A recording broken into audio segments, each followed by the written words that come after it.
हिमालय की वादियों के बीच बसा एक छोटा सा गांव था, जहां की सुबह की धूप पहाड़ों की ओट से छनकर आती थी। इसी गांव की एक संकरी गली के आखिरी छोर पर एक कच्चा मकान था, जिसमें आर्यन अपनी मां शांति के साथ रहता था।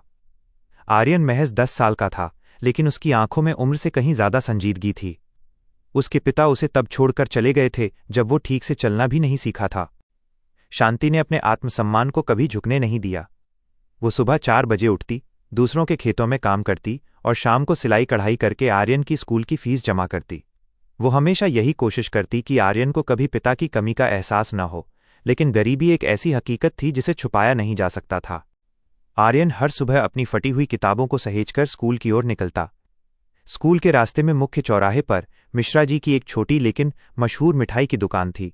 वहां कढ़ाई में उबलता हुआ दूध, छनती हुई जलेबियां और कांच के बर्तनों में सजे केसरिया रसगुल्ले पूरे वातावरण में एक सोंधी सी महक घोल देते थे। आर्यन के पास जेब में एक धेला भी नहीं होता था, लेकिन वो रोज उस दुकान के सामने कुछ मिनटों के लिए ठहर जाता। वो बड़े चाव से उन मिठाइयों को देखता, मानो अपनी आंखों से ही उनका स्वाद ले रहा हो। उसे मिठाइयों के रंगों और उनकी सजावट से एक अजीब सा लगाव था। दुकानदार मिश्रा जी अक्सर उसे देखते और सोचते कि ये बालक रोज यहां खड़ा होकर क्या सोचता है।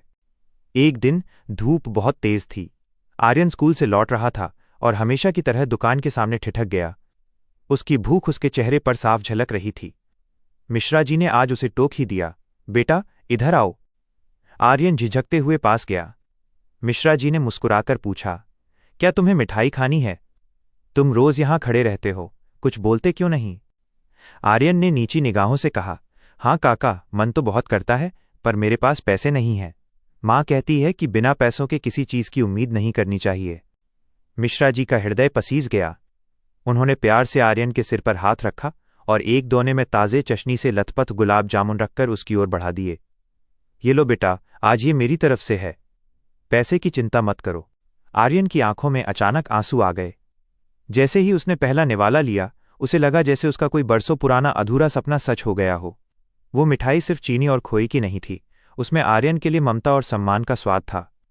खाने के बाद उसने बड़े ही आदर से मिश्रा जी को हाथ जोड़कर धन्यवाद दिया और कहा, काका, अगर आज आप मुझे ये मिठाई नहीं खिलाते तो शायद मैं बड़ा होकर भी यही सोचता कि ये स्वाद सिर्फ अमीरों के लिए बना है। आज मेरा मिठाई का सपना सिर्फ सपना नहीं रहा। मिश्रा जी निशब्द रह गए। उन्हें लगा कि एक छोटे से गुलाब जामुन ने उन्हें वो सुकून दिया है जो दिन भर की कमाई से भी नहीं मिला था। उस दिन के बाद आर्यन अब दुकान पर रुकता तो था, पर तरसती हुई निगाहों से नहीं, बल्कि एक विजेता की मुस्कान के साथ।